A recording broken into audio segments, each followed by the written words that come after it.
Hello everybody, Dr. Ganong here. Today we have a little bit of a lecture and masterclass on music technology for musicians. And the subtitle here is How Can Technology Enhance Your Experience as a Musician? This is going to be an exciting lecture. First time for me. I'm also using some cool technology, which is why I'm down here on the bottom of the screen. But I think you're going to enjoy this. And if you're watching this particular lecture, then that means you've already sort of convinced yourself that technology is important, or you've decided that, okay, I need to learn a little bit more about this. I want to find more about this. This is not going to be a very technical lecture. We're going to be talking more about the sorts of things that you can do with technology, what is out there, familiarizing you with the nomenclature, with the jargon, things like that, so that we can be a little bit more comfortable having a growth mindset when we are thinking about technology. So moving along here, these are our learning goals for today. And they are, I want everyone to become aware of what hardware and software is available and to understand the limitations of the various types of software and hardware. I would also like everyone to be able to understand what is possible with technology, and perhaps you might learn some things new that, oh, I didn't know I could do that, I didn't know that was possible, and to understand why technology is so vital to careers in music, especially today. We're also going to learn a little bit about workflows, so what you would do from the beginning to the end to do a particular type of a project, and we're going to do a little bit of a reflection on our relationship with technology. So moving along here, our first question. Why should I care? This is a very important question, and I think that the COVID pandemic has really highlighted something, and it's made it so that we can no longer truly ignore technology. And we are sort of coming to the realization now that technology is not the way around, it's the way forward. And I think this is a really important mind shift, and I think especially in education, we as teachers sometimes figure out how we want to present our courses, how we want to present our material, and we get comfortable doing it that particular way. And that's not to say that that faculty need to be made uncomfortable, but that technology is now extremely important. So it's also important because of the alignment of our industry. And so speaking from a strategic analysis point of view, going and getting an education, getting a degree, getting a major is all about how you can create value. And that value is how you're going to represent yourself to your employer or to a potential client or something like that. And so having value is directly related to how aligned you are with the industry. And so when we think about what we are learning in school, we want to make sure that the things that we're learning are aligned enough with what the industry is doing. So we're talking specifically about music. And when we look at the music industry, I think a common statement that I hear is that there's no money in music, you can't have a career in music, you might as well not do music, that sort of a thing. And I see a lot of apprehension from both parents and students for pursuing a music degree or pursuing music in general. But I think that we have to take a step back and say, well, the music industry is a multi-billion-dollar industry. So there's no lack of money to be had in music. It just so happens that where that money is being made is mostly in the commercial music scene. And that doesn't necessarily mean that our degrees in music are worthless. That means that we need to better align ourselves with the types of skills that students are going to be needing. And pretty much all of that alignment has to do with technology, and to a lesser extent, the music itself. But I think technology is really the way forward here and how we can become better aligned with our music industry. This alignment will allow you to have career mobility. If you go and you become well-versed with digital audio workstations and complex digital systems and video editing and building websites and brand and entrepreneurship, those are skills that you can carry with you to any sort of a degree. And it's been shown that that increasingly these days, students who graduate from universities with a particular degree are finding themselves more and more shifting careers, not having that same career, or not having a career that's even related to their original degree. And so career mobility is very commonplace. It's now no longer the norm to finish your degree, start at the bottom of a company, and work there for 30, 40 years, and then retire with a full pension. Those days are kind of gone. And so now it's about how do you have value? How do you create value so that you can have career mobility when you are done? And being comfortable with technology is huge, because not only will the technology enable you to do very specific tasks that are complicated, but it will change the way that you think, and it will change your mindset so that you can adapt and problem solve. It will help you to reach more efficient learning so that we can make a better use of our time. And it will just in general make it so that you're better able to problem solve and adapt. So this is why you should care. If you care about those things, listen on. So the first thing that I want to talk about today, and we're talking more about music now. I realize that I talked a little bit on the philosophical side of things, but we want to talk specifically about music-related things. So I want to talk about what is out there. And so for some of you watching, this might be old news, but for many of you watching, this is not necessarily old news. And so when we're talking specifically about music technology, we have two sort of categories that we need to think about, and that is the hardware category. So that's physical things like this microphone I'm talking into right now, and there is software, which are things that are installed on your computer. And so in hardware land, just kind of starting with the top bullet point here, we have what we call standalone recording devices, and so this is like the Zoom with a lowercase z, so the battery-powered device that would record you, and more advanced versions have video on them, or even your phone could be considered a standalone recording device, but it's something that you would basically just set up, hit record, and go. Now these are great, and they used to be the norm. When I was in school, having these little handheld recording devices was a really important practice tool, and I had courses where we had to record things on those. The disadvantages to standalone recording devices is that you don't really have a way to monitor what's going on, nor would you really want to. They're kind of designed just to capture sound that's in a space. The microphone capsules are pretty small, so they're not very high quality, and it's not necessarily something that's suitable for doing a large project, but it's simply meant for an archival field recording type of a situation. A lot of these devices, if they have USB ports, can be plugged into your computer and used in the same way that you'd use a USB microphone, which is our next bullet point. And in fact, I even have an old Zoom recording device, not Zoom as in web conferencing, that you can plug into a computer and you can use it in Audacity or a digital audio workstation, and it works pretty darn great. And so this is better than nothing. And even using this, you can still do a lot of cool projects and have a lot of really cool opportunities by being comfortable using that standalone recording device as a USB microphone. Now, a USB microphone, these are very common, and I see lots of my colleagues and lots of people are interested in having these devices because you simply plug them in and they work. And this kind of goes along with the attitude that a lot of us have developed towards computers and technology in general, is that we want it just to work. Now, those of you who take my music technology class are going to be chuckling because you know it's coming next, and that's where I say when you work with technology, that you're going to spend 80% of your time trying to get it to work, and 20% of your time actually doing the work. And if you have this mindset, then you will never be frustrated by technology. But using a USB microphone can really cut down on a lot of details that you don't necessarily have to think about because you plug it in and it works. The drawback to USB microphones can be variable. It depends on which one you get. If you get some of the higher end ones like the Blue Yeti or the AKG Lyra, they have built-in gain control, and gain is the volume of the microphone. And those are really important, and they have nice big capsules, and so they can record pretty high quality audio. However, you're still going to have a quality limitation on them. Also, they have to be plugged into your computer, so you can't really get it far away from you if you wanted to do that sort of a thing. If you have a cheaper USB microphone that does not have a built-in gain knob, then you're going to have to go into your system settings on your computer and adjust the volume there. And it's not that difficult, but you still have to do that. And typically those microphones also do not have a headphone port built in. And this is important because of latency. If you have a headphone port built into your USB microphone and you're trying to record something for someone along with something else that has already been recorded, then you can plug into there and have zero latency monitoring. If you can't plug into there, then you're going to have to enter into audio driver purgatory in order to figure out how to both listen and record and have it be at the same time. So here's where you can see the advantage of getting a higher end USB microphone, or even continuing on to our interface-based recording situation. So interface-based recording, this is also USB. However, it is a separate box that plugs into your computer, and that box has preamps built into it that microphones plug into. And you can use professional level microphones of any kind to plug them into these. And depending upon the type of microphone and the type of interface, you may need to have a specific power, but those interfaces have that switch built into them. And so right now I'm recording into a Behringer UMC audio interface right now, and I'm recording at 192K, which is fairly high quality, pretty high quality actually. Interfaces are great. They have headphone ports built in. They have external the outputs to plug in speakers. They have all kinds of different gain knobs. You can switch them between instrument level and microphone level. And to be perfectly honest, they don't cost all that much more than the type of USB microphone you would want to get.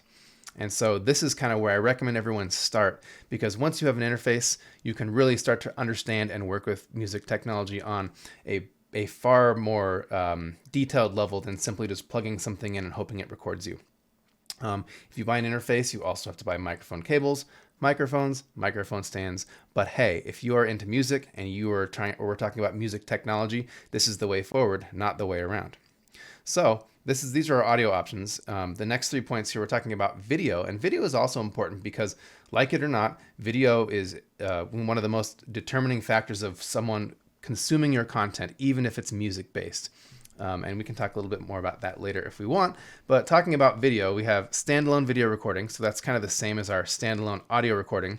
The standalone video recorder could be your cell phone, and most modern cell phones can do fantastic video quality. Or it could be a DSLR, which is like the best video quality you can get. We can talk about those later. Or, or something else. Now, if we talk about computer-based video recording, that's where something on your computer is recording. So right now, when I'm talking to you, I'm talking into my webcam on my computer, and it's going through my broadcast software. So this is a computer-based video recording setup. A lot of DSLRs you can plug into your computer. I think that there are software that allows your cell phone to plug into your computer. And the advantages here are that everything is synchronized up all in one go. So once you're done recording, there's very little that you have to do to be finished. If you're using a standalone video recorder, you will typically have to do a slate so that you can synchronize up the sound and the video so that you can make the video play at the right time.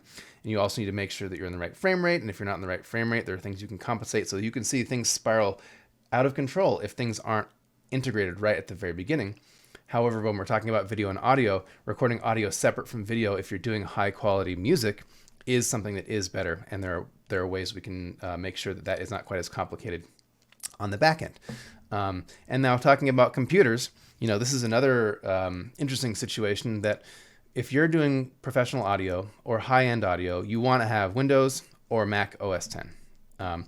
If you are trying to do any of these tasks on a Chromebook or on iOS, it's going to be frustrating. There are workarounds, there are ways to do it. Most of the time they cost more money. I have a series of software that I'm going to recommend that are all free.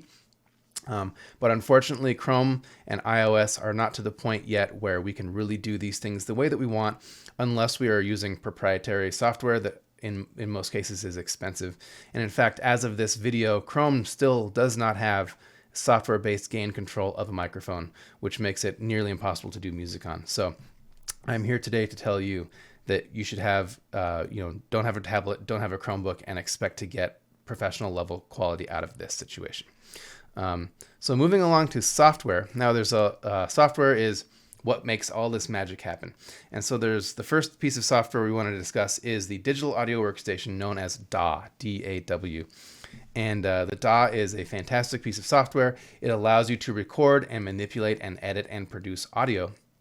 And this is basically the crux of everything that we're going to be doing with music technology is somehow going to revolve around a DAW usually. And so the DAW that I recommend is by PreSonus. It's called Studio One. There's a free version. There's an artist version that usually comes for free if you buy one of their interfaces. And then there's the professional version, which I do most of my stuff on.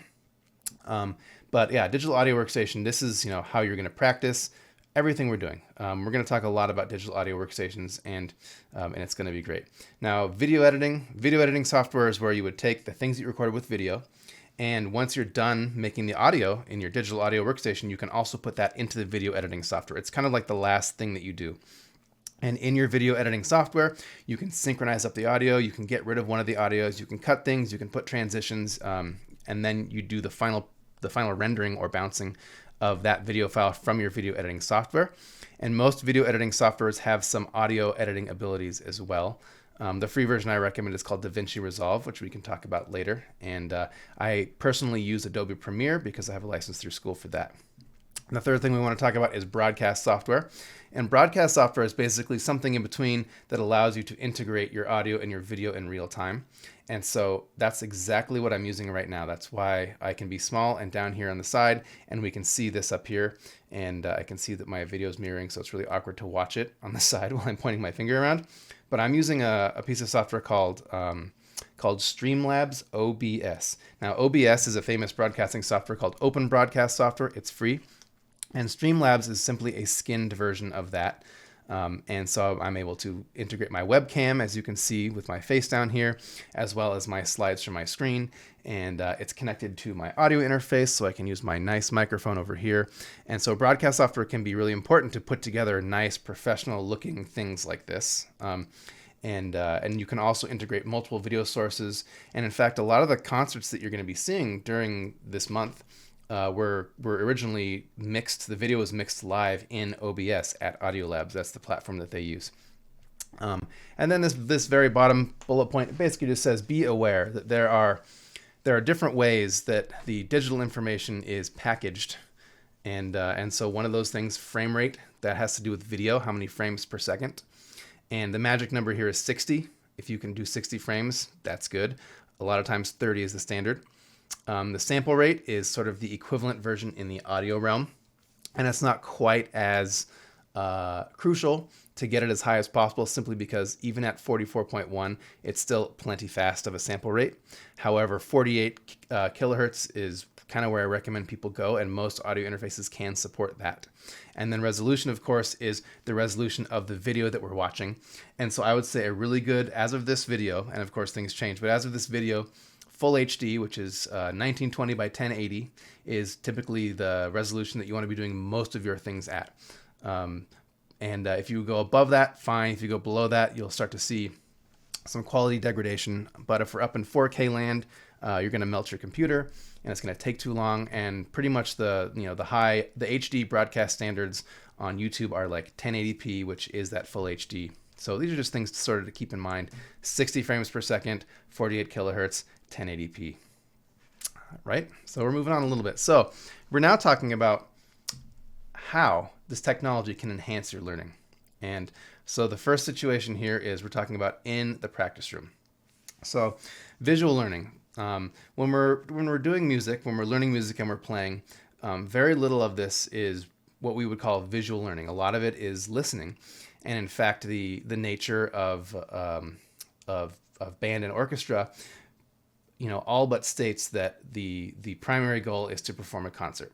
And so a lot of times I think this can impact the actual music learning that goes on. And so really what we're doing is we're saying, let's just get some reps in so that we have the best chance of this sounding good during the one time that we get to do it in front of people.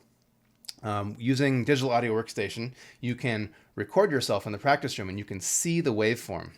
You can record yourself and the metronome, and you can see the waveform, which is a representation in time of the audio. And you can say, where am I versus the metronome? Or you can say, how does, if I play 4 notes in a row and they all sound a little different, they also will be shaped differently in that waveform. If you're teaching a student, you can play something, you can have them play something, and you can compare those two waveforms. And not only can they hear the difference, they can see the difference. And I found this to be extremely powerful. You can also what I call temporal operations, for those of you who are Star Trek fans here, and you can speed up or slow down the audio. And this is great. Play a scale, slow it down to 75% slower, and you can really hear every single little thing that goes on before, during, and after the beginning, start, end, and middle of each note. And you can really hear a lot about what's going on if you slow things down after you play them. This is all basically a way of saying that the digital audio workstations allow us to do a really detailed reflection on what we're doing. And so much of learning and playing an instrument or singing is a series of trying to make your music and then getting on with the rest of your life. And very little of what we do, if we think about college and we think about playing in a jury, playing in a concert class, playing in a concert performance, these are all one and done events. And most of the time, I would say nearly all the time, the students don't have the benefit of hearing what they did right after they did it. And so where they're sort of stuck in this place of, I'm a student, I'm learning how to play, I'm learning how to do something, therefore I'm not the best at it. And if I'm not the best at it, then I can't hope for ultimate success when I play and perform.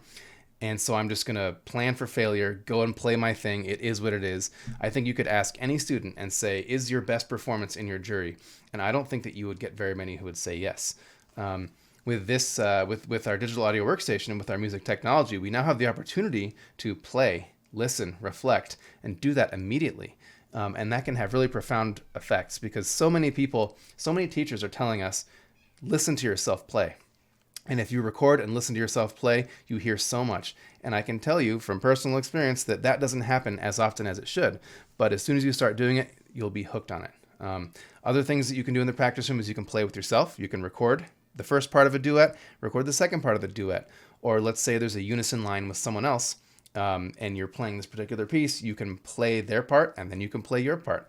There's no better way to learn how to play than to play with others. The other thing you can do is play with a pro. You can throw in a professional recording. You could throw it in the recording of your teacher playing, whoever you want, and you could A/B. You could play along with it, try to match. Very much the jazz tradition right there. Or you could play and then listen back and A/B those two and say, how do they differ? What's different about them? And at the end of the day, you have a record of you practicing, and you say, oh, today I really nailed how to do the fronts of my notes in the staff. You can save that and you can refer back to that and say, this is how it was. This is great. There's just a lot of ways that we can use our technology in the practice room. We can use the video side of things to say, do I have excessive movement? Am I straining? Is my neck puffing out? Am I holding my instrument the right way? There's just so many ways that we can use the power of reflection in our practice using technology. Technology is also great, obviously, for recording things, auditions, creating portfolios.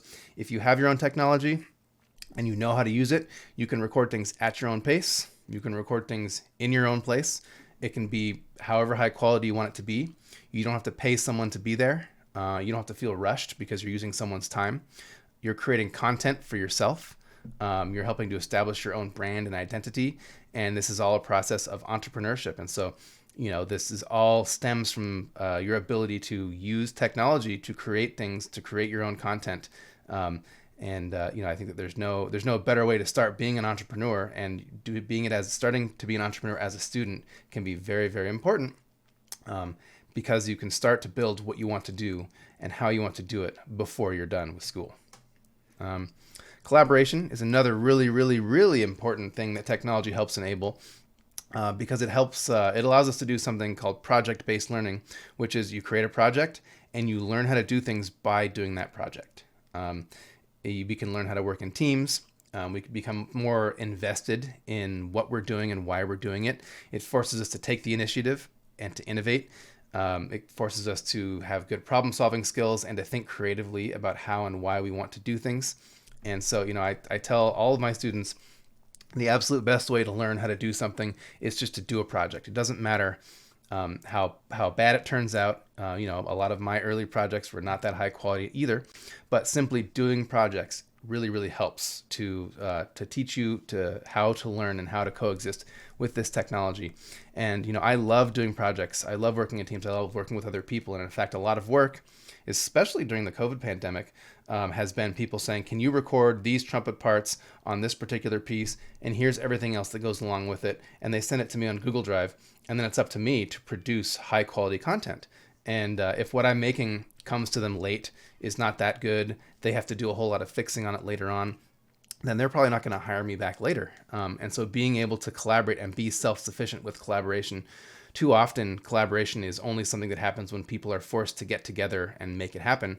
But being able to do those things on your own and taking that initiative is yet another value building aspect. Another thing that technology can help you do is to get gigs. If you have that content created, if you have that brand identity, if it is high quality, then people are going to see you. You're going to be visible. I challenge you to Google French horn lessons, Treasure Valley, and see who the top hit on Google is. And I think that you're going to have a smile on your face when you see that, because Brian Vance has really built his brand as a horn teacher in the Treasure Valley. Also, if you have skills that other people don't, they're going to pay you to do it. I've been mixing audio, recording audio, helping with video. I've been doing all sorts of things. I just mixed some French horn recital for Juan Barrios, who's with the Dallas Brass, and he just played at the Eastern Horn Symposium, a virtual recital, and I mixed the audio for that. And the reason he asked me to do it is because he knows that what I can do is high quality and I can do it on time. And those are two really important aspects of being a professional. But also, if you can do this with technology, then we're training multiple things in multiple ways that add value to what we have and what we do. Rehearsal. So here's another one. Technology can really help with rehearsal because you record rehearsal, you listen back to it, you reflect on it. I don't know how many times, I think actually the amount of times that this happened that my conductor or teacher in an ensemble situation recorded the rehearsal and sent it back to us to check out was approximately 0 in 12 years of college. And I think that recording your rehearsal and listening back can be extremely enlightening. And I know that happened. I know that when I was at University of Miami that rehearsals were recorded and people listened back to it. But I think having that be in the hands of the students too can be really helpful.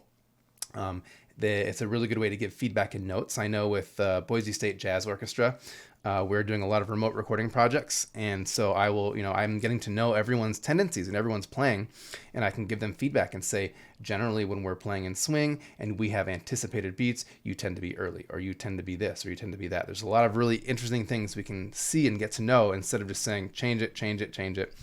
And we all know, having been in the conductor's seat, you oftentimes have to make decisions and be authoritative with what you're asking for, even though you might not be 100% sure. And we also know that having participated in the ensemble situation and not been the conductor, there are times when when what the conductor or the director is saying authoritatively is not necessarily exactly what needs to happen, but you kind of translate that in your head. And so this can kind of split the difference there. You can build custom metronomes. This is a really easy thing. You can send the students a click track of the specific metronome, or better yet, you can conduct and send them the video, and then they can play along with your conducting. That can be really awesome. You can create specific sections of your pieces for them to practice. You can create the chord changes in iReal Pro. You can export those WAV files, and you can send them to the rhythm section, or you can send them to the soloist, or you can say, rhythm section, we're going to record so that the bass player can practice playing on the front of the beat, and so that the drummer can practice playing with the bass player, and so that they can get this confidence so that they can lead the ensemble instead of following it. You can also send reference recordings. They can throw it into their DAW and they can play along. I can think of no other better way. And I know Casey Lindorfer did a thing with BandLab earlier last fall, and showing how you can throw in a reference recording and have students record their parts along with that particular reference recording and then pull it away, and you can kind of see. And we did that with the Boise State Jazz Orchestra. In the last fall, we had 2 ensembles. And so for the lab band, that's kind of what we did, is we were playing along with, with some landmark recordings and then removing those and doing the rest of the recording session that way. So there's a lot of ways that technology can help. And I know a lot of band directors in the Valley have been reaching out to me for help with their recording projects and the type of equipment that they need and what they want to do. And I know a lot of schools have been doing things. And so I really want to give a shout out to those who are diving in and doing these projects. And it doesn't matter if, they aren't the best thing in the entire universe right now, but you're in there and you're doing it, and your students are getting this experience, and they're going to be better for it too. And so those of you who are students who are watching, absorb as much of this as you can, because this is the future. So, next steps. We're sort of nearing the end of what I'm going to talk about, and I've been running my mouth for quite a bit here. I think I can see here 27 minutes and 56 seconds. Excellent. But the next steps here, think back to everything I've talked about. Was anything I talked about compelling? Did you hear anything and say, that's a great idea, or dang, I should try that? Think about that and try to suss out, why was that important to me, and how can I start doing that? And the obvious thing there is to start a project that involves technology. Anything. It can be simple. It can be with your friends. It can be with your parents. It can be with your cat, who is currently meowing at my door back there, and I hope you can't hear it through the microphone. But start some kind of a project. Reach out to those who have the knowledge. We want to help you. This quote here is, life is made up of small wins and losses, and there's a typo there. The easiest win is showing up, and the biggest win is showing up consistently. And so putting in that time, that is the best thing you can possibly do. So here's a selection of projects that I've done since the pandemic started.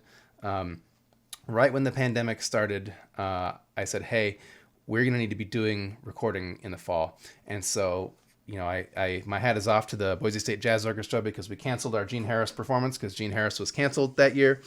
And we dove into recordings, and there are 2 recordings with full video that we did right before, basically during Dead Week, I would say. And one of them was released by Boise State Media on Mother's Day, and the other one, I don't remember how we released that one, but the recording is pretty good, the mixing is pretty good, the video is okay. It definitely doesn't look as good or professional as the things we're doing now do, but it was like the first thing. And I said, you know what, I need to figure this out. I need to figure out how to do this, and we did it. And so, that's an example of like one of the first projects of that magnitude. And then during that summer, with the Brass Institutes of Virginia, we canceled both of our workshops, the Tidewater Brass and the Fred Brass Institute. And so instead we had, for the whole month of July, we had interviews with various people and discussions. And then each Friday we had a premiere concert. And the faculty brass ensemble, which is a 12-piece brass ensemble, we remotely recorded and edited audio and video for concerts every Friday in July. And those are up on the web. And this is an example of a collaborative project because I basically did all the engineering for the recording and all the editing of the audio. And then another one of our colleagues in that group did the audio mixing. And then another one of my colleagues in that organization did the video editing. And someone else did the marketing, and someone else did all, and so it was kind of like a group project where we all contributed. And those are some really cool recordings that you could check out, and they're done pretty well. And you can see the production value is considerably higher given that it was a group effort and it wasn't just one person doing the full lift. And then we go into fall of 2020, and you can see the two albums, which are posted on the music department website. And you can see the two Boise State Jazz Orchestra and Boise State Lab Band albums. And one is all music from living composers, and the other one is all standard swing type music. And both of those are really great. And you can see the difference in quality from beginning to end of the semester. It was a really cool way to assess and to see how these things worked. And so now in spring of 21, we are doing another project. We're doing like electronic dance music inspired big band stuff. And you're going to hear some of that this particular month. In fact, if you're watching this now, you probably would have already heard some of that earlier this month, since this particular lecture is towards the end.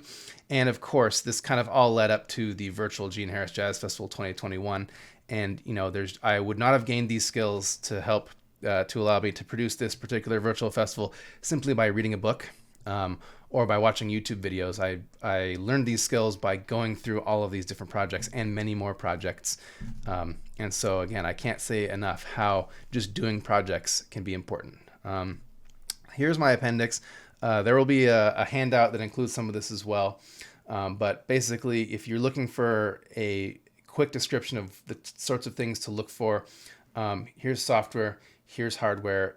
Pretty much any name brand for interfaces are great. If you get PreSonus, it comes with the artist version of Studio One.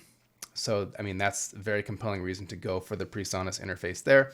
In microphone land, AKG has been killing it with their Perception series, and they make all the way from like their 120 series, which is like $100 per microphone, which is a condenser, up to like their 420, which is a multi-pattern, and they make a stereo version. And so you can't really go wrong with microphones in that area. And $100 is about as cheap as I would go for a condenser.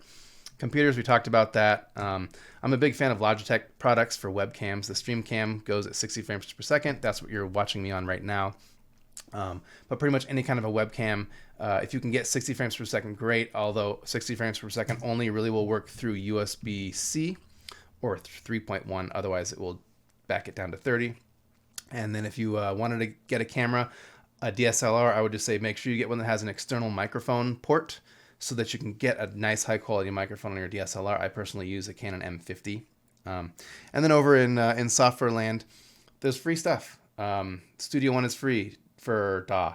DaVinci Resolve is free for video. Streamlabs OBS is free for broadcast. MuseScore is free for music notation. My music technology class uses all of these free softwares. So you can definitely do this without having to spend a ton of money. So the handouts for this lecture, there's going to be a couple of them, and one of them is this, but I want to leave you with this particular one. And this is a way of figuring out what kind of a project do I want to do. And basically you list 3 interests, 3 things that you're passionate about, 3 talents that you have, things that are difficult, but they come easy to you. And you want to list 3 skills, which are activities that you can do to generate income, and to brainstorm a project that incorporates something from each column. And this can be crazy and far-fetched, or it can be more simple, but this just gets us thinking about ways of incorporating the things that we value in our life into the types of projects that we want to do. And you might even say, hey, I want to do a project that involves a skill that I don't have.